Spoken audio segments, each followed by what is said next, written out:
أحب الوفاء بشتى الصور. بسم الله الرحمن الرحيم. الحمد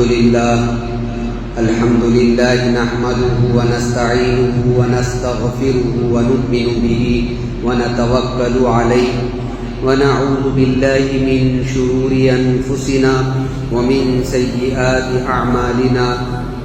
من يهده الله فلا مضل له ومن يضلله فلا هادي له ونشهد أن لا إله إلا الله وحده لا شريك له ونشهد أن سيدنا ونبينا ومولانا محمدا عبده ورسوله. أما بعد، أعوذ بالله من الشيطان الرجيم. بسم الله الرحمن الرحيم. يا أيها الذين آمنوا قوا أنفسكم وأهليكم نارا وقودها الناس والحجارة عليها ملائكة غلاظ شداد لا يعصون الله ما أمرهم ويفعلون ما يؤمرون. صدق الله العظيم. محترم بزرگوں اور دوستوں، اللہ رب العزت نے ہمیں اپنے نبی جناب محمد الرسول اللہ صلی اللہ علیہ وسلم کے ذریعے سے ایک بہترین دین عطا فرمایا. کامل اور مکمل دین ہم کو عطا فرمایا. بہت ہی پیارا دین ہم کو اللہ تعالیٰ نے عطا فرمایا، جس دین کے اندر کسی قسم کی کمی نہیں ہے، جس دین کے اندر تمام کی تمام انسانیت کی رہبری بھی ہے اور ان کی نجات کا ذریعہ بھی ہے. دوسرے ادیان سے جب ہم ہمارے دین کا تقابل کرتے ہیں تو ہمیں اندازہ ہوگا اس بات کا کہ اتنا کامل اور مکمل دین اسلام کے علاوہ کوئی اور نہیں ہے. ہر طریقے سے عزتوں کا لحاظ اور رہن سہن کے اعتبار سے مہذب طریقے سے زندگی گزارنے کے طریقے، ہر پہلو کو اگر ہم دیکھیں تو دین اسلام ہر اعتبار سے اعلیٰ درجے کا ہے. ایسا مبارک دین دے کر کے اللہ تبارک و تعالیٰ نے اپنے نبی جناب محمد الرسول اللہ صلی اللہ علیہ وسلم کو بھیجا. اس دین کو لے کر کے اللہ کے نبی صلی اللہ علیہ وسلم نے ہر پہلو کو صحابہ کرام کو سکھایا، ہر پہلو سکھایا گیا. معاشرت ہو، اخلاقیات ہو، عبادات ہو، معاملات ہو، ہر چیز کو نبی علیہ السلام نے اپنے صحابہ کرام کو دین کے اعتبار سے، اسلام کے اعتبار سے سکھا کر کے ان کو تیار اور مکمل کیا. اور یہ بتایا گیا کہ زندگی گزارنے کا بھی ایک طریقہ ہے. دنیا کے اندر زندگی گزارنے کا بھی طریقہ ہے.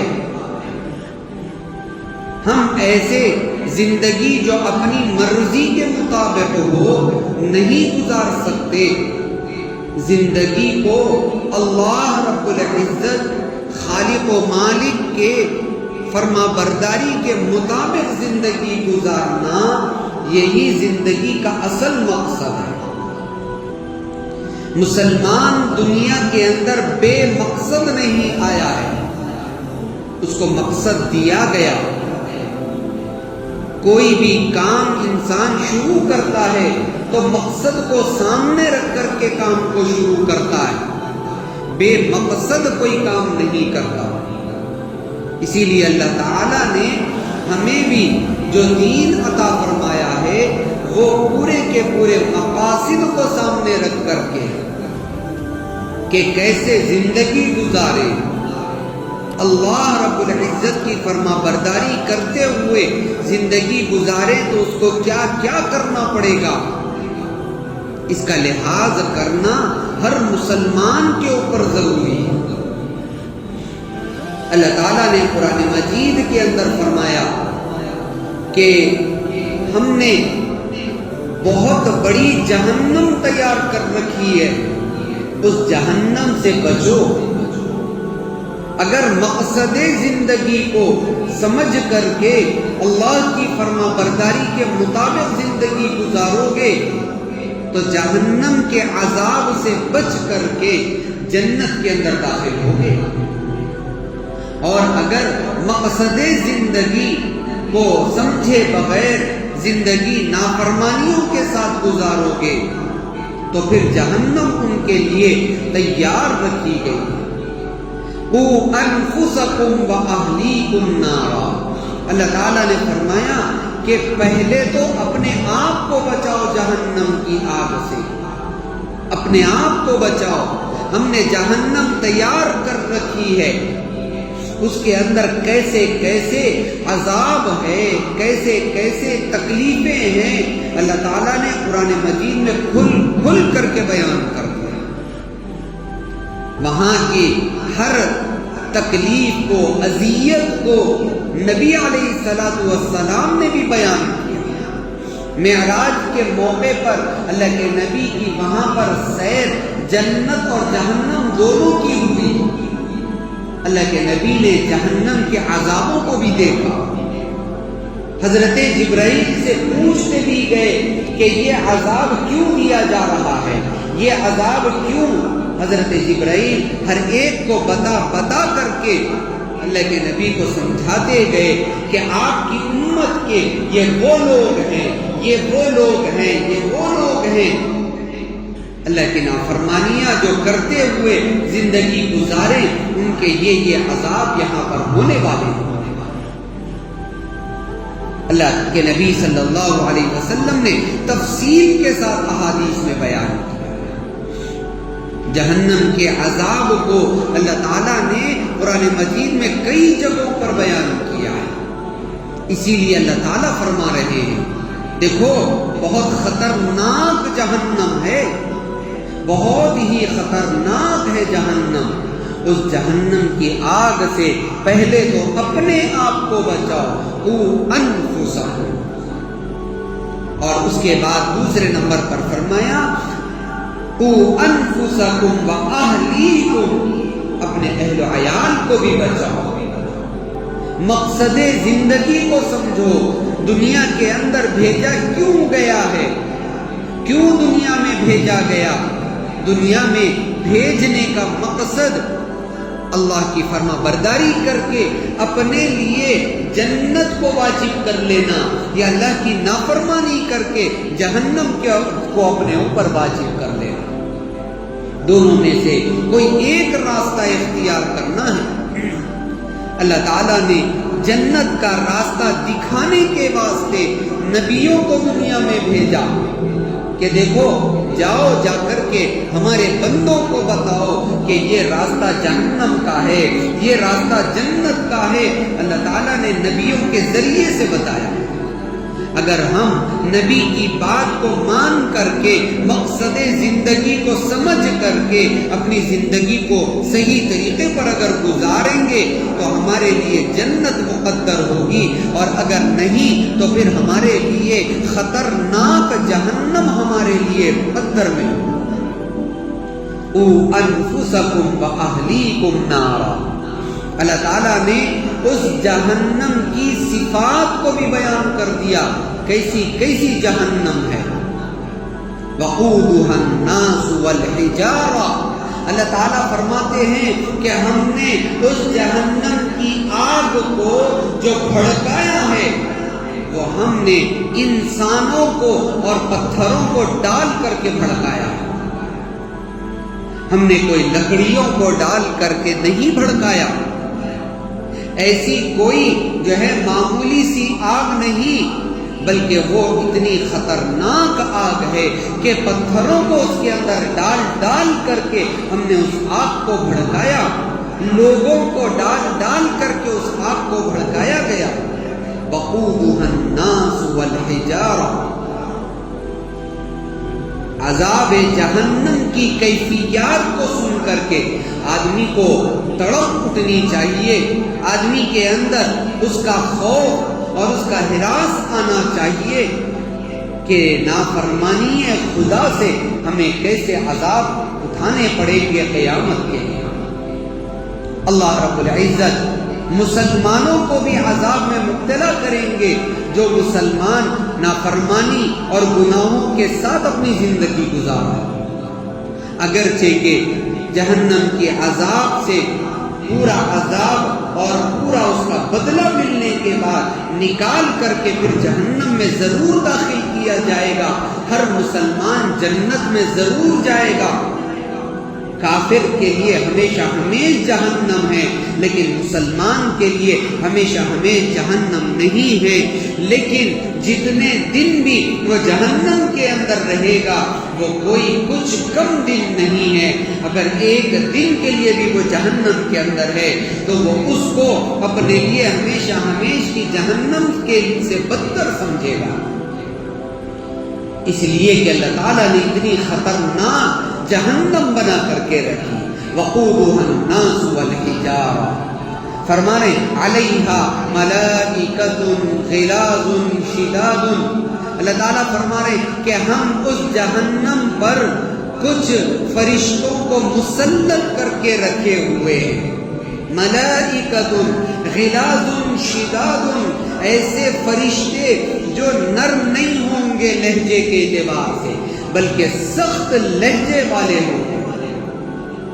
غلاظ شداد، بہت ہی شدید ڈراؤنی قسم کے فرشتوں کو اللہ تعالیٰ نے جہنم کے اوپر لگا کر کے رکھا ہے۔ کوئی معصوم فرشتے نہیں، کوئی جو ہے نرم لہجے والے فرشتے نہیں، بلکہ سخت سے سخت لہجے والے، سخت سے سخت مزاج والے، سخت سے سخت تکلیفیں دینے والے ایسے فرشتوں کو اللہ تبارک و تعالیٰ نے جہنم کے اوپر مقرر کر کے رکھا ہے۔ اس کے بعد پھر آگے یہ بھی فرما رہے ہیں لا یعصون اللہ ما امرہم، لا یعصون اللہ ما امرہم، اللہ نے ان کو جو حکم دیا ہے وہ اس کی ہرگز نافرمانی نہیں کرتے۔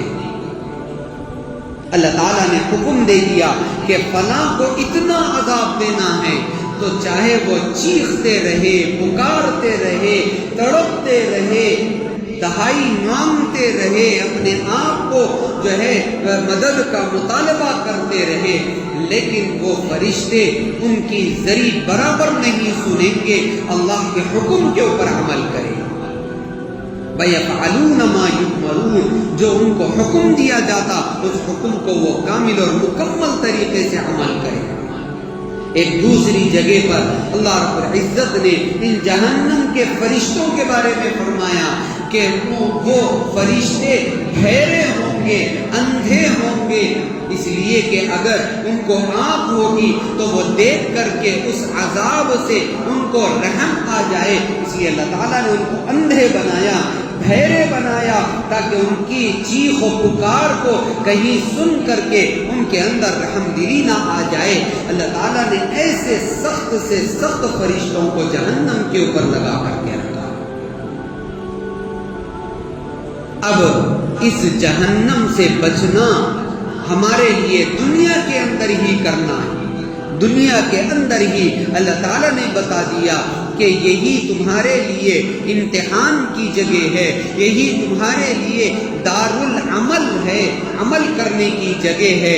نبی نے سب طریقے بتا دیے، قرآن مجید دے دیا، قرآن کی آیات سمجھا دی، اور ہر طریقے سے عقائد کو بتا دیا، اور عبادات کو سمجھا دیا، معاملات کو سمجھا دیا، معاشرت کو سمجھا دیا، ہر طریقے سے نبی نے ہر چیز سمجھا دی، احادیث کے ذریعے سے بھی بتا دیا، صحابہ کے نمونے بھی بتا دیے، صحابہ کیسے زندگی گزارتے تھے، وہ طریقے پورے کے پورے صحابہ اکرام کے ذریعے سے ہمیں بتا دیے گئے، مسائل بتا دیے گئے کہ کیسے کیسے مسئلے ہوں گے، اگر ہم کو یہ بات پیش آ جائے تو اس کا کیا مسئلہ ہے، اگر فلاں بات پیش آ جائے تو اس کا کیا مسئلہ ہے، ہر طریقے سے مسائل بھی بتلا دیں۔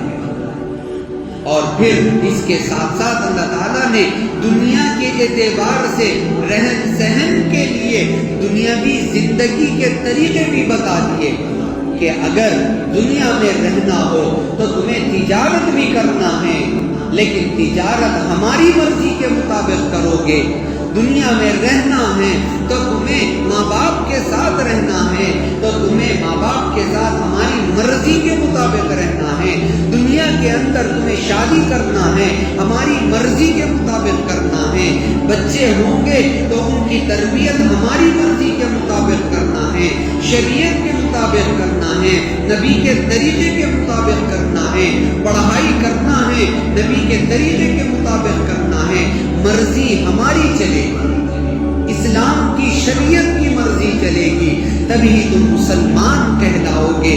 اگر مرضی تم اپنی چلاؤ گے یا غیروں کے طریقوں کو اختیار کرو گے، غیر کے مذاہب کے طریقوں کو اختیار کرو گے، ان کی جیسی زندگی گزارو گے اور ان کے طور طریقوں کو اختیار کرو گے، ناقابل قبول ہے، اور وہ زندگی جو ہے تمہارے لیے دو بھر بن جائے گی اور وہ عذاب کا ذریعہ بن جائے گی۔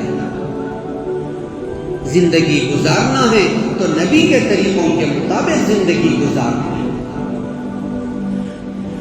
نمازوں کا اہتمام ہونا ہے، ہمارے معاشرے کے اعتبار سے جب ہم غور کرتے ہیں چوطرف اپنے محلوں کے اندر، تو ہم اپنے محلوں میں غور کرنے سے پتہ چلتا ہے کہ کتنے ہمارے ایسے جو ہے ساتھی ہیں جو بے نمازی ہیں، نہ تو مسجد میں نماز پڑھتے ہیں، نہ گھروں کے اندر نماز پڑھتے ہیں۔ یہ مقصد زندگی کہاں ہوا؟ مرضی رب کے مطابق زندگی کہاں ہوئی؟ مرضی رب تو یہ ہے کہ زندگی گزارنا ہے دنیا میں، 5 وقت کی نماز پڑھنا ہے، صبح اٹھو گے تو صبح سے لے کر کے سونے تک پوری 5 نمازیں پڑھنا ہی پڑھنا ہے تمہیں، اپنی مرضی نہیں چلے گی، وقت نہیں مل رہا یہ نہیں سنا جائے گا، کام بہت ہے نہیں سنا جائے گا، گھر کے اندر بہت زیادہ مصروفیت ہے نہیں سنا جائے گا، پڑھنا بہت ہے نہیں سنا جائے گا، کچھ بھی نہیں سنا جائے گا، نماز 5 وقتہ پہلے ہونی ہے، اس کے علاوہ کام ہونے ہیں۔ اللہ کے نبی نے بتا دیا زندگی گزارنے کا طریقہ۔ ہم نے اپنی زندگی میں دوسرے مقاصد کو پہلا درجہ دے دیا، نمازوں کو، عبادتوں کو، یہ سمجھا کہ وقت ملا تو کرنا ہے، نہیں تو کرنے کی کوئی ضرورت نہیں ہے، نماز وقت ملا تو پڑھنا ہے، یہ ہم نے سمجھ رکھا ہے۔ عبادتیں، قرآن کی تلاوت اور ذکر اللہ اور دوسری عبادتیں ہم نے سمجھا کہ فارغ وقت ملا تو کریں گے۔ کہاں فارغ وقت ملے گا؟ کب ملے گا؟ موت کے بعد ملے گا، اس سے پہلے نہیں ملے گا۔ جب دنیا میں آنکھ بند ہو جائے گی، جب قبر کے اندر چلے جاؤ گے تو وہاں آرام سے سونا ہے، وہیں پر وقت ملے گا، دنیا کے اندر کبھی بھی وقت نہیں ملے گا۔ لیکن اسی میں ہم کو سب سے پہلی فرصت میں اپنے رب کی عبادت کے لیے وقت نکالنا ہے، اس کے بعد دوسرے ہماری مصروفیات کو رکھنا ہے۔ ہم نے مقصد زندگی کو کچھ الٹا بنا لیا ہے۔ دعوت دی جاتی ہے نماز کو آ جائیں، لیکن نماز کو بلانے کے باوجود، آنے سے سے پیچھے ہٹتے ہیں، روڈوں پر کھڑے ہو کر کے نماز کے وقت میں باتیں کرتے رہتے ہیں۔ کہا جائے کہ بھئی نماز کا وقت ہو گیا، چلیے آ رہے ہیں، چلیے ہم آتے ہیں، نہ آتے ہیں نہ کچھ، نماز ختم ہو جاتی ہے، ہمارے مشورے ختم نہیں ہوتے، ہمارے چبوتروں پر بیٹھ کر کے ٹھیٹھی ٹھاٹا ختم نہیں ہوتا۔ مقصد زندگی ہم نے یہ بنا لیا ہے، دعوت دی جائے دین کی بات سننے کی، ہمیں وقت نہیں ہے مسجد کے اندر آنے کا۔ وہ شیطان ہمیں آنے نہیں دیتا ہے مسجد کے اندر، جو ہے آپ کو پکڑ کر کے رکھا ہے باہر۔ ہم نے اس سے لڑنا نہیں سیکھا، اس شیطان سے ہم نے مقابلہ کرنا نہیں سیکھا، بلکہ اسی کی مان کر کے اپنی زندگی گزارنا سیکھا ہے۔ نیک لوگ بلا رہے ہیں مسجدوں کو، دین کی دعوت دے کر کے بلا رہے ہیں، آؤ بھائی مسجد کو کچھ بیٹھ کر کے بات سن لی جائے۔ نہیں، آنا نہیں ہے، اپنے ہی مصروفیتوں کے اندر لگا رہنا ہے۔ کب اپنے سے آنا تھا، نہ تو اپنے سے آیا، نہ کسی کے بلانے پر آیا، نہ کوئی جو ہے دعوت دیا تو آیا۔ کبھی بھی کسی طریقے سے بھی اگر ہم سدھرتے نہیں ہیں تو ہمیں اپنی زندگی کے اچھے گزرنے کا کیسے جو ہے اپنے آپ سے شوق ہو رہا ہے، سدھرنے کی فکر نہیں ہو رہی ہے، درست ہونے کی، اچھے بننے کی، اور اللہ کے جو ہے نیک بندے بننے کی ذری بھی فکر نہیں ہو رہی۔ بہت زیادہ نیک بن جانا، بڑے بڑے بزرگوں کی زندگیوں کی طریقوں سے زندگی گزارنا تو دور کی بات ہے میرے دوستو، کچھ تو نیک بننے کی کوشش کرنا ہے۔ کم سے کم نمازیں پڑھ کر کے اتنے تو نیک بن جانا ہے کہ 5 وقتہ نمازوں کا اہتمام کرنے والا بندہ تو بن جائیں، کم سے کم اتنے تو بن جائیں، تاکہ اس نماز کے ذریعے سے ہو سکتا ہے کہ دوسری برائیاں چھوٹ جائے ہماری۔ اللہ تعالیٰ نے قرآن مجید میں فرمایا ہے کہ ان الصلاۃ تنہی عن الفحشاء والمنکر، نمازیں آدمی کو برائیوں سے اور گندگیوں سے روکتی ہے۔ کم سے کم نمازوں کا اہتمام کر لیتے ہم تو دوسری برائیوں سے بچ جاتے، مقصد زندگی کو سمجھ جاتے کہ ہم کو دنیا کے اندر کس لیے بھیجا گیا، اللہ کی عبادت کے لیے بھیجا گیا۔ اللہ ہی کی عبادت کے لیے اللہ تعالیٰ نے دنیا کے اندر جنات و انسان کو پیدا فرمایا، وما خلقت الجن والانس الا لیعبدون۔ تو میرے محترم بزرگوں اور دوستوں، گناہوں کے اندر ہم پڑھتے چلے جا رہے ہیں، ہم سمجھ نہیں رہے ہیں کہ ہم اپنی زندگی کو کچھ تو اچھی بنائیں۔ گناہ کے بعد اس گناہ سے توبہ و استغفار کی بھی فکر ہمیں نہیں ہو رہی ہے۔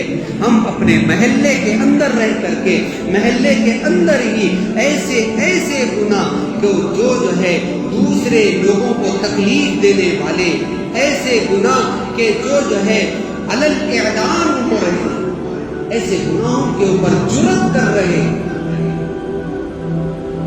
محلہ ہے، دوسرے لوگ ہیں اور سب ایک دوسرے کے ساتھ مل جل کر کے ہیں، لیکن ہم جو ہے اپنی شادی بیاہوں کے اندر اس طریقے سے اپنی شادی بیاہ منا رہے ہیں کہ اس کے اندر ہر طریقے کی برائیاں کرنے کے لیے تیار۔ مسلمان کا محلہ کیسے سمجھ میں آئے؟ مسلمان کا محلہ یہ علامت بن جائے کہ اگر یہاں شادی ہو تو بینڈ باجا بجے گا۔ مسلمان کے محلے کی علامت یہ ہو کہ یہاں پر شادی ہو اس محلے کے اندر تو یہاں پر گانے بجانے ہوں گے۔ مسلمان کا محلہ ایسے جو ہے علامت بن جائے کہ بے غیرتی والے ہر کام کرنے لگ جائے، ڈی جے بجانے لگ جائیں شادیوں کے موقع کے اوپر، یہ مسلمان کے محلے کی علامت بن رہی ہے۔ غیروں کے شادیوں میں جا کر کے دیکھیے کب ہوتی ہے کب ختم ہو جاتی ہے پتہ تک نہیں چلتا ہے۔ ہم مسلمان ہیں، نبی کے طریقے کے مطابق زندگی گزارنے والے، نبی کا نام لینے والے، معلوم بھی ہے کہ یہ برائی ہے، یہ گناہ ہے، یہ غلط طریقہ ہے، ایسے میں شادی کروں گا تو غلط طریقے پر شادی ہے، اس کے باوجود بھی اپنی انا کے لیے، اپنا پیسہ دکھانے کے لیے، غیروں کو، دوسروں کو اپنے مال و متاع بتانے کے لیے، صرف شوق کے لیے، اپنی جو ہے اپنی نفس پرستی کے لیے، اپنے نفس کو سکون دینے کے لیے یہ حرکتیں ہم سے ہوتی چلی جا رہی ہیں۔ کیسے ہوگا میرے دوستوں؟ ہم اپنے محلے کو ہر کوئی اپنے اعتبار سے سدھارنے کی کوشش کرے، فکر کرے۔ اللہ تعالیٰ نے قرآن مجید میں اتنے صاف الفاظ میں بتا دیا کہ دیکھو اپنے آپ کو بچا لو جہنم کی آگ سے، خطرناک آگ ہے، بہت خطرناک۔ اللہ تعالیٰ خود فرما رہے ہیں ایسی آگ ہے کہ جو آگ کو ہم پتھریں ڈال ڈال کر کے بھڑکائے، ہم نے کوئی لکڑی کے چورے ڈال کر کے نہیں، لکڑیاں لگا کر کے نہیں، بلکہ ہم نے پتھر ڈال کر، انسانوں کو ڈال ڈال کر کے اس آگ کو ہم نے بھڑکایا ہے۔ ایسی خطرناک آگ والی جہنم جو 1000 سال تک جلائی گئی، تو وہ آگ اب اتنی کالی ہے کہ ہم نے کبھی کالی آگ کو دیکھا تک نہیں۔ جہنم کی آگ دنیا کی آگ سے 70 گنا زیادہ سخت آگ۔ اللہ تعالیٰ نے فرما دیا کو قرآن مجید کے اندر، نبی نے احادیث میں بتا دیا ہے۔ کیا ہمیں ڈر نہیں ہوتا ہے؟ اللہ کے اس کلام کو سن کر کے، نبی کی باتوں کو سن کر کے ہمیں خوف، ڈر کہ کل قیامت کے دن اور موت پر ہماری آنکھ بند ہو جائے تو ہم ان گناہوں کو لے کر کے جائیں گے تو ہمیں کیا عذاب ملے گا۔ میرے دوستو، اس کا لحاظ کریں، اس طرف توجہ کریں، اپنی زندگی کے مقصد کو سمجھیں اور گناہوں کو ایک ایک کر کے چھوڑنے کی کوشش کریں۔ گناہوں پر سختی کرنے، گناہوں پر ہمیشہ تلے رہنے کے بجائے اس سے دور ہونے کی کوشش کریں، توبہ کر لیں، اللہ تعالیٰ کی طرف رجوع کر لیں۔ ایک مرتبہ اللہ کے سامنے ہاتھ اٹھا کر کے توبہ کر لیا کہ اے اللہ مجھ سے غلطی ہو گئی، آئندہ ہرگز نہیں کروں گا۔ اللہ تعالیٰ معاف کرنے کے لیے بیٹھا ہوں۔ توبہ و استغفار اللہ تعالیٰ کو اتنا پسندیدہ ہے، اتنا پسندیدہ ہے کہ اللہ تعالیٰ اپنے اس بندے کو سب سے قریب کر لیتا ہے۔ سب سے زیادہ گنہگار بندہ ہو، دنیا کا سب سے بڑا گنہگار، صرف شرک نہ کیا ہو، اس کے علاوہ چاہے کوئی بھی گناہ کیا ہو، اگر توبہ کے لیے ہاتھ اٹھا لے، اللہ کے سامنے گڑ گڑا لے، دو آنسو اللہ کے سامنے بہا لے، اپنے دل سے اللہ تعالیٰ سے معافی چاہ لے، میرے دوستو اللہ تعالیٰ خوش ہو کر کے اس کی مغفرت کرنے کے لیے بیٹھے۔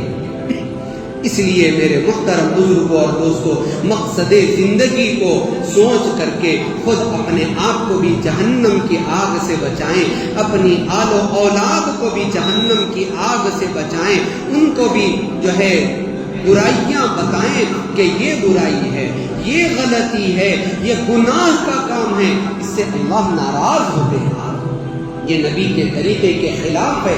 اولاد کو سمجھایا جائے، کون سمجھائے اولاد کو، کون ان کو برائیاں بتائے؟ ماں باپ نہیں تو کون بتائے گا؟